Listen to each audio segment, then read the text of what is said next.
Baptist podcast, we gather around to talk theology, politics, and the sweet banjo sound.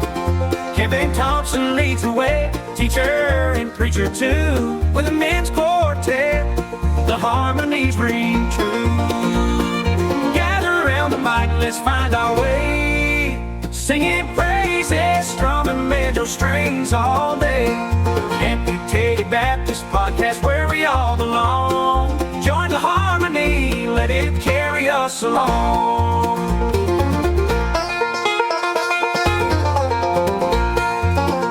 With a passion for faith and a banjo by our side, we don't deep, we don't hide, we take it all in stride. From parables to politics, every topic on the table, let's harmonize together, let's make it stable. In the chord progressions we find our peace, singing praises, strumming banjo strings all day. Amputated Baptist podcast, where we all belong. Join the harmony, let it carry us along. Theology, politics, and a little bit of banjo. You're listening to the Amputated Baptist podcast. And now, here is your host, the Amputated Baptist himself, Kevin Thompson. All right, hello and welcome back to the podcast. As I am recording this podcast, this is the annual Teacher Appreciation Week. And so I thought it'd be interesting to do a podcast on education, specifically Christian education. And to do that, we're going to welcome a guest for the very first time on this podcast. I am sure he is honored beyond anything he's ever experienced so far in his life. James Skidmore. James, welcome to the podcast. Yes, to quote the great Curly, I'm embalmed. Yeah. All right. Well, James, one of the things I find interesting about social media, we often talk about the downsides of social media, but there are some upsides. Many years ago, I met you at Galilean Baptist Church, little small church in Stafford Springs, Connecticut. At that time, Yep. you were dating who is now your wife, the woman who's now your wife, and Yep. she dragged you to our summer camp, as I recall. Yep. Mm-hmm. And honestly, that's probably, and I don't think we have spoken since then. Not out of a huff, not out of an anger, or there was no breakdown or anything. It's just like, you know what? You meet someone. Life kind of went like that. Yeah. You meet someone and you move on. And then, Facebook comes along and social media comes along, and now keeping in touch with people and running into people that you've met previously, I have found to be quite interesting and quite refreshing. And so recently we connected on there, and come to find out, I see that you are a Christian school teacher. So yeah, 20 years. 21 years actually. Yeah, 21 years. Okay, so you've actually been teaching. I think we are commiserate there. I think I'm around 2022. It's hard because I've been to a couple of schools and there was a year off. But anyway, so the last time I actually met you, I thought you were, if I remember correctly, you were going into law enforcement, or at least that was your plan at the time. I would have, I had no clue before I graduated college. I wanted to do everything but teach. I was called to teach my junior year of high school. Really? Okay. This is called So talk about that. Talk about that. So when God calls you to do something that you think, no, that's ridiculous, why in the world would God want me to do that? You tend to say, well, what do you really think that you'd be awesome at? Well, how about fighting crime? Yeah. Of all things. And so it didn't take long. I had a lot of opportunities of people reaching out to me saying, hey, we could use a history teacher. And I said, you know what? Just because I had a bunch of training to be an educator doesn't mean that God wants me to be an educator, even though in the back Right. of my mind and my heart, I know He did. Yeah. And it's just the opportunities that God opened the door for me happened to be education jobs, and it was really Yeah. funny. Um, you know, it's a lot of my prayers through college and through high school were, God, you're gonna have to shove me into whatever position, because I'm naturally hard headed, and Yeah. so it didn't take long for me to realize that's what God wanted me to do. It was a difficult road at first. You know, I don't have so I'm on spectrum. You probably could tell that when you Okay. first met me. So relating to people is a difficult thing. Sure. Um, so and especially, but you know, um, I know history, and I know what makes it fun. I know what makes it I know how to make it educational, and so that is what I leaned into as far as any type of God given talent that I may have, Yeah. whatever that may be, um, and eventually. After about my third year of teaching, and thanks to a lot of wise, godly counsel of older teachers, principals, Yeah. um, you know, uh, praying with me and working with me, and through their patience, um, you know, it I came into my own, um, and that's that's where I would say my success really came from was following the Lord, you know, um, uh, accepting the fact that He had a goal for me, uh, to be in this position, um, and it was it was a lot of accepting the fact that I would never be rich, never be wealthy, Yeah. um, you know, and that was a hard part, watching us live in small houses and watching us live, with cars that would break down every couple weeks, and Right. and and I know you recently had car issues. That reminded me a lot of mine, Yeah. uh, back in the day. And still, I'm sitting in a van right now where we just did a $4,000 fix. Hmm. Um, yeah, and which is cheaper than buying another used vehicle, and that's the Right. only reason why we made that decision. Um, and so, there are sacrifices, but man, the blessings. Right. I tell my students all the time. You know, I tell people all the time I'm a very wealthy man. When God says He'll provide all your needs, when He says, seek me first, it's not so much of a would you please do this. It's more of a do this because I know what's Right. best for you. And so it was nice back in 2020. We were able to buy our first house, and we've been in it ever since. And that was a blessing. It was newer. It required us to move north, which that's not something I necessarily wanted to do. Yeah. But but still the area, the town that we're in, we love the town. And it's not just because it's Snacktown, USA. It's the home of Utz potato chips and that kind of stuff. Um, but that But that's a is one of the benefit. pluses. Yeah, it's a benefit. Yeah. um, Yeah. but I think about, yeah, Christian schools aren't famous for paying a lot of money. Right. You think public school teachers don't make a lot of money.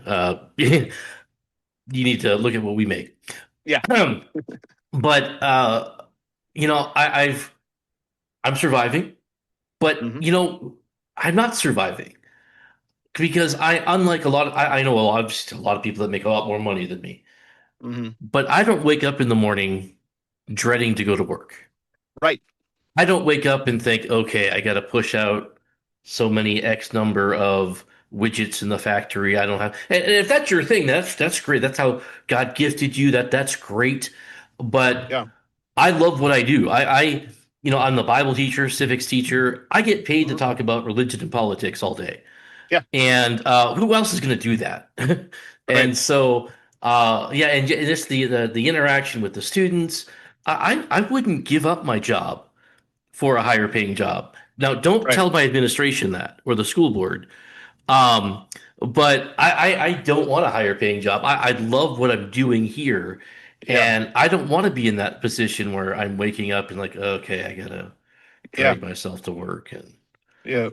Was the transition from going from assistant pastor to teacher, was that a difficult transition? it was interesting. So yeah, my whole goal growing up, well, not since college, was I was going to be in ministry. I was going to be a pastor someday, and so I Mhm. was an assistant pastor there in Connecticut and moved to uh, Massachusetts, and I was never intending to be a teacher. It was never on my radar. That's not what I'm going to do. Yep. And Yep. the church I went to had a Christian school, and they said, "Well, you know what? We can't really pay you, but if you work in this Christian school, you teach a couple of classes, and Mhm. teach a Bible class or two, and we could pay you that way." Sure. Well, that turned into a full-time teaching position, and eventually I became the principal of that school, and I that church situation was not that great as my wife and I moved back to Wisconsin, where she's from.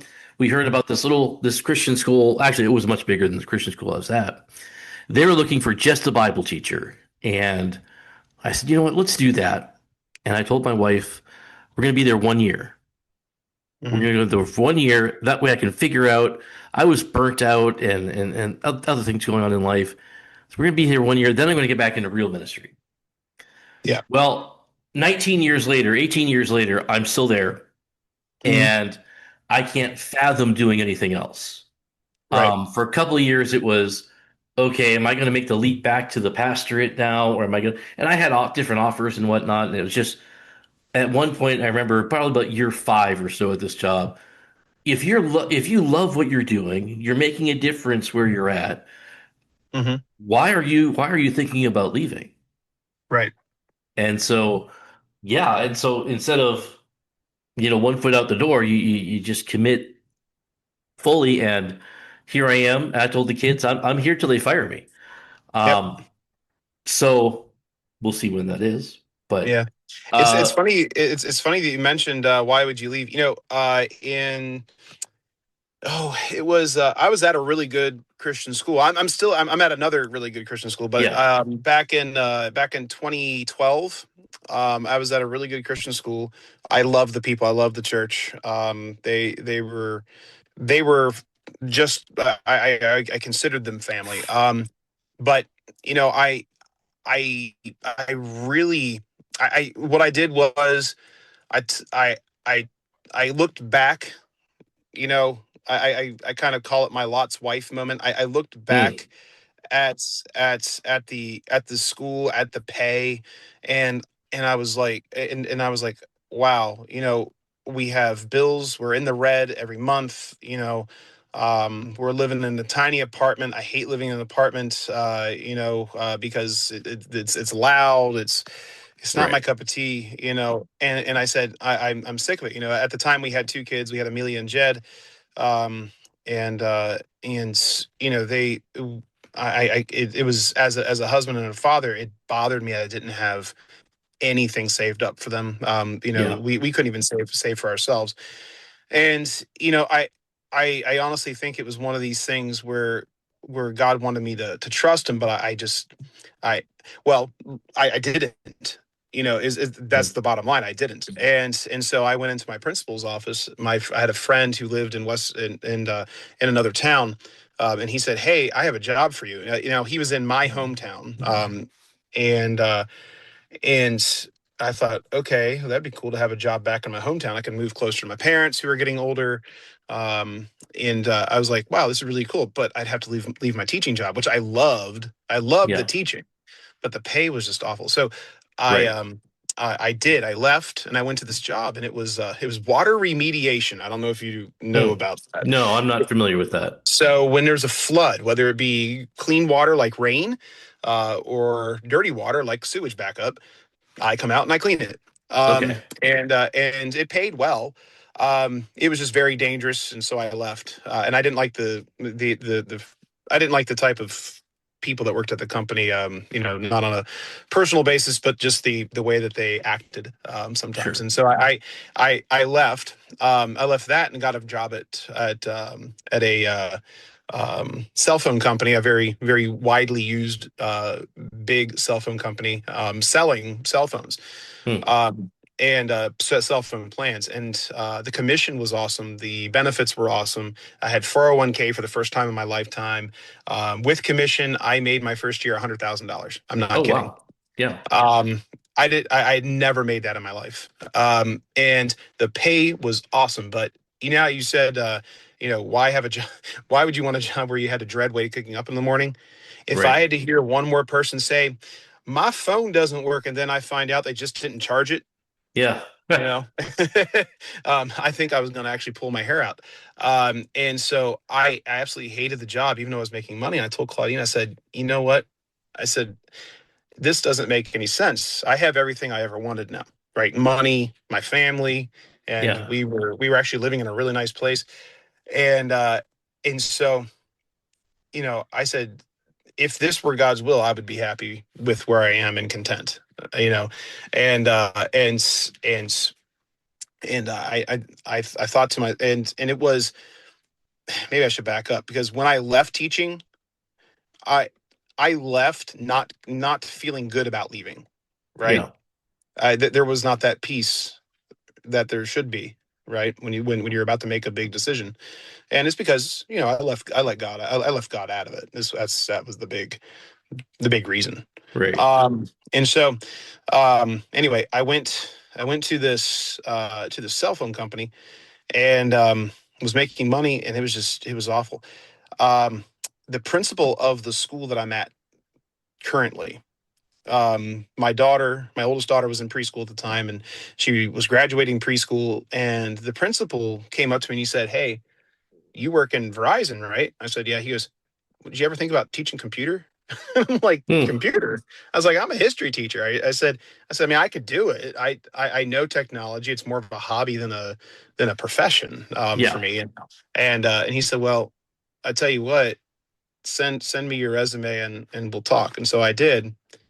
And I said, "God, is this you telling me, hey, I want you back?" Hmm. Um, and I said, "If it's your will," I said, I said, "I'm open to it." I said, "Let it be done." I said, I'll quit Verizon today if I get a job at this school." And I knew right well it would mean taking about a $70,000 pay cut, Yeah. and losing, and not necessarily losing my 401k, but they were matching at 6%, so I'd be losing Hmm. that. Um, Yeah. and so, there was a lot of prayer. There was a lot of talk. Claudine said I looked miserable. At at the cell phone company, um, and I said, it's because I don't think I'm getting in God's will. I need to get back to teaching. And so I get the interview the next day. I knew the principal, because the school I'm at is my alma mater. Okay. Right. So I know the principal. He calls me up and he says, "James, do you have time today?" And I said, "Yeah, I'm actually off today. I'll come in." And I came in, and he says, "Look, I know you." He's like, I feel comfortable with you. Would you teach computer?" And I said, "Sure." I said, "But just so you know, I'm a history teacher, and you already have a history teacher." I said, I'm gonna be kind of a duck out of water here. I've never taught computer before." And he said, "It's okay." He's like, we understand that. He said, "We just need someone to kind of fill some shoes, but if we need to move you around, we'll move you around." I was like, "Okay." So here's how I kind of detected that this was really God's will. You know, I mean, besides getting the job immediately and all that stuff, I quit Verizon. I get in there, I start teaching. Within a month, the history teacher comes down to me and he says, "Dude, I miss Georgia." And I said, "What are you talking about?" He says, "I'm going home." He's like, "I'm going back to Georgia." He's like, Hmm. he's like, "Will you replace me?" And I said, well, you got to go talk to the principal. And I'm like, okay, Lord, this is interesting. Yeah. And and so he goes back to Georgia. The principal calls me and goes, well, I have a computer. I've lost my history teacher, and I have a computer teacher that's a history teacher, that would like to be a history teacher. Well, would you like to be my history teacher? And I Hmm. said, yes, absolutely. I said, beyond yes, absolutely, 1,000 times yes. And on the inside, I was jumping up and down. I was Yeah. so happy. It was like it was like a prodigal son moment, where the father still wanted you, still wanted Right. you wanted you home. And I've been there ever since, and it's been pretty cool. Like I said, it's my alma mater. I work with a few of my former teachers and everything. Hmm. In fact, at my school, the I would say a good 60% of us are former Oh, are wow. alums. Yeah. um, and so it's been great. And just watching God work, the lessons that he's taught, the lessons that he continues to teach. My son was diagnosed with leukemia, Yeah. last April, and so we've been fighting that. And the church, the school has just, I mean, we wouldn't have survived without them. It's Yeah. it's it's been amazing. We've wanted for nothing through that predicament. um, and so it is awesome. When God wants you there. I tell the students all the time, I'm the richest man in the world. I got a car that runs. I got two cars that run. I have a house. I have a backyard. I said I got all my family members. I said, and I have a job that I love. Yeah. Yeah. Absolutely. So, yeah, it's interesting working. It must be interesting working with people that you remember being taught by, and Mhm. I remember going back to my Christian school I graduated from, Mhm. and to think, I'm talking with some of got one or two teachers left, and I'm Mhm. just thinking, what, man, it's weird. I'm one of you now, like you're, Mhm. and now I'm on the flip side of that where I've got we've got one or two teachers at our staff now that I taught, and I thought, man, I'm getting old. I don't like that part. Uh, but it is at the same time, it's also uh, really encouraging to see uh, people that you've had an impact on who are now impacting others. And Yeah. so, we're both Christian educators. Yeah. And before we leave this topic, I do want to say, there's a phrase that I really don't like. I get what people mean by it, but it's that phrase that teachers aren't in it for the income, they're in it for the outcome. And while that's a true statement, we still need an income. We Absolutely. have Yes. bills to Yeah. pay, and we have families to feed, and Yeah. that doesn't just magically happen.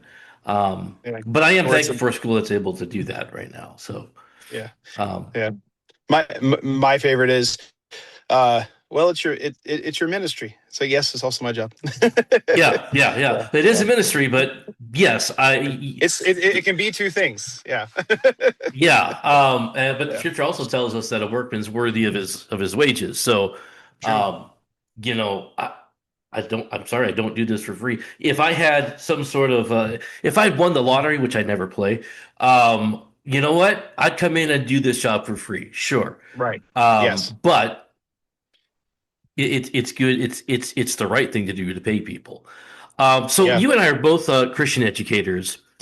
And Hmm. so what does that mean to you as, um, to be a Christian educator at a Christian school? How does that Hmm. distinguish you from your secular school counterpoints? Um, how do you mean? Just to clarify. Well, what does it mean for you to be a Christian school teacher? Why are you teaching at your school as opposed to you could have gotten a degree, taken some tests, and Yeah. you could be making actually more money probably at a Double. public Yeah. school. Yeah. So Yeah. why are you here at the Christian school when So you could be making more money and teaching history? It's funny. I was offered. I also run an extracurricular competition for our school, for our county. It's the mock trial competition Okay. for our county, and so we work with only public schools because we're Hmm. the only Christian school in it.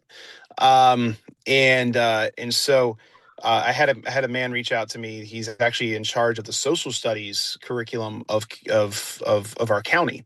Um, and he said, "Hey, look, we have a position open at a local public school, and that's actually a really nice public school. I've been in there. I even know the gentleman who left the position open, and he was actually a pretty decent guy. And uh, it, and s- and I told him, I gave him a response. I said, what would you do? I said, what would they do to me if I taught if I said this, that if I talked about how John Adams said that the only way that our Constitution works is if a godly moral person Right. moral people are in charge of our country. I said, what would they do to me? And he said, well, what do you mean? I said, can I openly share their biblical testimonies, our founders' biblical testimonies? I said, or would they have a problem with that? I said, I said, and another point is, I said, what I said, can I, in my world history class, would I be able to start at creation? Yeah. And he started to kind of get the point. I said, look, I said, I appreciate the offer. I said, and man, it is tempting. I said, but let me just be clear. I said, unless my state's public education curriculum can include the Bible, can allow me the freedom to not just exercise my faith, but actually teach history, for crying out loud. Yeah. Then I'm not going to. I just cannot. I won't be able to look those kids in the face and teach them a half truth. Right. Um, and without the Bible, there is no history. Yeah. Without the Bible, there is no science. Without the Bible, there is no literature, spelling, grammar. It's like what Fisher Ames said that the Bible should be a part of every subject. And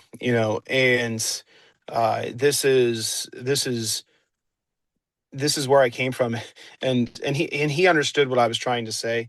I don't know if he necessarily agreed with me or not. But Right. I think, but he understood. I said it means a lot to me that you offer that. I said, but it also means a lot to me to be able to tell these kids, Right. the truth, The um, entire truth. the entire truth. I said that without the Bible, there is no truth. Right. So, I had a friend who she's an atheist, and we like mhm. to debate quite a bit. And she said, "Well, you know what? If and our school takes advantage, we have the voucher program, school choice here in Wisconsin, and Nice. our Which, school has greatly benefited from that. yeah, And if we took that away right now, we'd probably have to close up shop." And she mhm. said, "Well, that's not a problem for you. You just go out and you find another job at a local high school or something." So I Yeah, can't do that. It's not that I'm not qualified to do that, but yeah, it's I can't not talk about my faith. right, I can't not mention Christ yeah, because it's part of who I am. Well, it's not yeah, just part of it is who I am. yeah. And I can't there, and I teach my students this all the time, but we have this really almost like a dualistic view of you've got your secular society over here, and that's Mm. objective truth, and then you've got your Yeah. religious side over here, and that's Yep. more subjective. That's like Packers or Bears, vanilla or Mhm. chocolate, whether you're Christian or Hindu or whatever. But over here in secular truth, this is more objective, Yeah. and they've got the whole thing turned around where there is no truth that's not God's truth. Hmm. And I can't help. I don't know how. Again, I've got friends who work in the public schools who are Christian, and I'm thankful for Yeah. what they do, and I don't want to Yep. discourage them, and I don't want to discount what they do, but I just couldn't do Right. it. Right. I have that, as you mentioned, it is a calling from God. Hmm. And I want to be able to, when I see a kid that's having trouble, I want to be able to sit down and pray with him. I want to Yes. share him with him Yep. the scriptures, point him to Christ. I Yep. want people to know that my ultimate job here is to point people to Jesus. I don't want to just educate people who are smart. I want people to know eternal truth that will Yep. change their life and change this world forever. And I Absolutely. just can't do that in a public school setting. Nope. Yep. But That's and that yeah, that's the truth. I mean, that's what it boils down to, the main goal of Christian schools in general, because it, it's it is great to teach kids academics, and yes, that's why they're there. But ultimately, we want to see them come to Christ. We want to see their families come to Christ. right. We want to see Christ's name glorified in all the Yeah. subjects, and being able to one-on-one tell kids, "Hey, look, God's real. It's not Right. something that we say. It's not something that we just Yeah. throw into the lesson, And gosh, I saw a post um, from a lady who was a Christian school teacher, and it's being passed around. I think it's kind of viral, I guess, where she said that out of the all the kids in her school, at her Christian school, that have high schoolers that have been there for a while, she asked, how do you know God is real? Hmm. How do you know God is real? Like, do you really believe he's real? How do you know? Can you tell me how he's real? And those kids, who some of them, many of them, go to church at the church that's the part of that school. Many of them go to the Sunday schools there. Many of them have grown up through the school, have gone through Bible classes, and it's not a knock on the Bible teachers or the Bible classes. Right. It's the fact of the matter is, there has to come a time where we sit down, we're able to sit down, and this is where being in a Christian school comes in, and say, look, here's how I know that God is not just something I pray to, but he is a literal person. Right. He is a he is a person that we can talk to, hears us, feels, knows us, and we can know him. Here's let me point this out to you, right? And I start with him. I said, let's start with the obvious. I said, this creation, right? The laws of science suggest that something must come from something, right? Yeah. You can't have something come from nothing. You never see that. That's impossible. So here's a bunch of something around us, so it must come from something. Um, there's order to it. Okay, so that something must be able to create order. So Right. that something must be a someone. And so I come I follow them down. Now, one of the things that's happened recently, like I mentioned, my son, there has just been a ton of answered prayer. I mean, Hmm. you more prayer answered in a short amount of time than I can ever remember in my life. Um, Yeah. let me let me just bring this one up. So we Sure. had we had bills. We were paying about maybe $300 every 2 weeks for gas to go up to the hospital. Yeah. Um, and it's been expensive. My wife's had to take off of work, and we rely heavily on her income as well to pay the mortgage and stuff. Um, and um, and she likes to tell me, she's like, I make more than you. But we joke, right? We joke. Yeah. And I said, yeah, okay. I can change. I can reach the light bulbs to change them. So just so you know, but Yeah. so I I prayed, and it's been a lot of silent prayer. You know, my kids, they're not really used to seeing me openly cry, but like when I have been praying about Jed, it's really hard to not. And one of those things is just, God, just keep us afloat. I said, we were in debt. Hmm. We're not anymore. And I'm talking thousands of dollars. Yeah. Um, and we were like having to roll dollar bills and quarters for gas. We are not anymore. My van, my state requires me to get it inspected every year. There was no way this thing was going to pass inspection. It was maybe a couple hundred miles from just dying on me, Hmm. and had someone reach out to me after praying for a while and say, "Hey, I'm going to take your van on a truck. I'm just going to put it on my flatbed and I'm going to drive it up, fix it up for you and bring it back." And I said, "Okay, how much do you want?" He goes, "Dude, nothing." Hmm. And I'm like, uh, are Wow. you sure? I mean, what if I pay for the gas for the truck? Nope. He's like, "I won't accept it, and neither will the guy who's going to help me fix it." Yeah. And I said, "Okay." Then I find out that my church and my school planned a fundraiser at a restaurant for us, Hmm. and I was just dumbfounded. And then, I mean, we've had people give gifts and everything. There's a GoFundMe. It's been amazing. And Yeah. it's uh I remember the prayer I prayed before all that happened. It was, um God, where are you? I said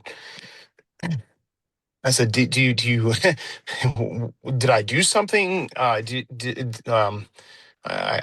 said, show me that you still love us. I said, there's got to be something that I did. How can I fix it? And I don't think it was that. I to me, I think it was more like he wanted to prove something to me. Yeah. Reliance, um, and to show me that, look, you don't have anything because I am your everything. Right.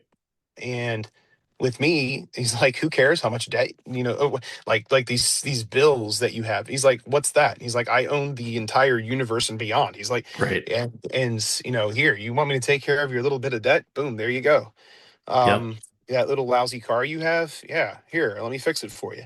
And it was amazing. And so, sorry, I know how to make a short story long here. Yeah. But I told my students, I said, let me show you how I know there's a God.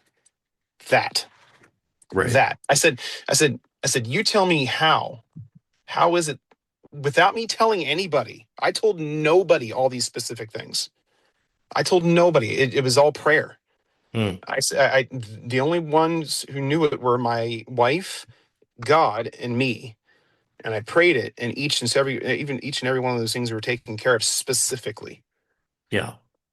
And you get to Beyond, share that with your students, and they get to see yeah, that firsthand. absolutely, yeah. Yeah. And it's for some of them, like, you can see in their eyes, like, just wow, like this is something that they just maybe are now considering, like, okay, so God heard you and did something, Yeah. like, wow. And I get to share that with them freely um because Anglo versus Vital doesn't touch me, Yeah. right? That it's that it's those laws they passed in the 60s, there are those court rulings, don't touch me. Yeah. um I am able to practice my First Amendment religious freedom rights freely in a country that was based and founded on them, Yeah. at a Christian school. And see, that's what I like most about we're talking about here. When we're talking about whether it's starting off history class with creation, with Yeah. the very beginning, and these other things, you're learning it in an academic setting. Because I Hmm. fear too many kids will go to a Sunday school Yeah. and they'll hear stories about Jonah, they'll hear stories about Daniel, they'll hear stories about David and Goliath, and it's almost like a different world. It's almost like Aesop's fables, or it's these are nice lessons that teach some moral skills. Right. Are they true or not? I don't know, but what's the harm? But you're teaching them on an academic level Yeah. to where this stuff we got to take seriously. So you Yeah. believe that God created the world in 6 days just as much as you believe George Washington was the first president. We Yes. believe that Jesus Christ Hmm. died and rose again and is coming back just as much as we believe that um, the Greeks and the Persians fought. Yeah. They're on the same level. We treat this is truth. It's not just Yep. a nice story. This Right. is actual reality. It's history. Yes. So, all right, well, we got to wrap up. I'm just looking at the time, and we already are over time, which is good. That means, James, you got to come back on the podcast at some Oh, point, absolutely. and we got to continue talking about this. But James, I do want to say I want to, in our show notes, in our recommended resources this week, I do want to post. I'm going to post a link to the GoFundMe for your son Jed. You mentioned him a little bit, Yeah. and I'm hoping that some of our listeners, either one of them, will God will place that upon their heart to help you out here, and we want you get more people praying for you now Yeah. at the very least. And so, James, Yes. thanks you for taking the time and coming on our podcast and kind of sharing about your life. Yeah. Thank you very much. I appreciate it. All right. So next week on the podcast, I'm finally going to get to. I've pushed it off now for 2 weeks. Our interview with Pastor Ray is back on the podcast, and we're talking about the sequel to his book on 2 Corinthians. So I keep pushing that back. It's next week. It's next week, unless something else comes up. Anyway, so amputatedbaptist.com. You'll find all that information there. So until next week, have a great rest of your week. Praises, strumming banjo strings all day. Amputated Baptist Podcast, where we all belong. Join the harmony, let it carry us along.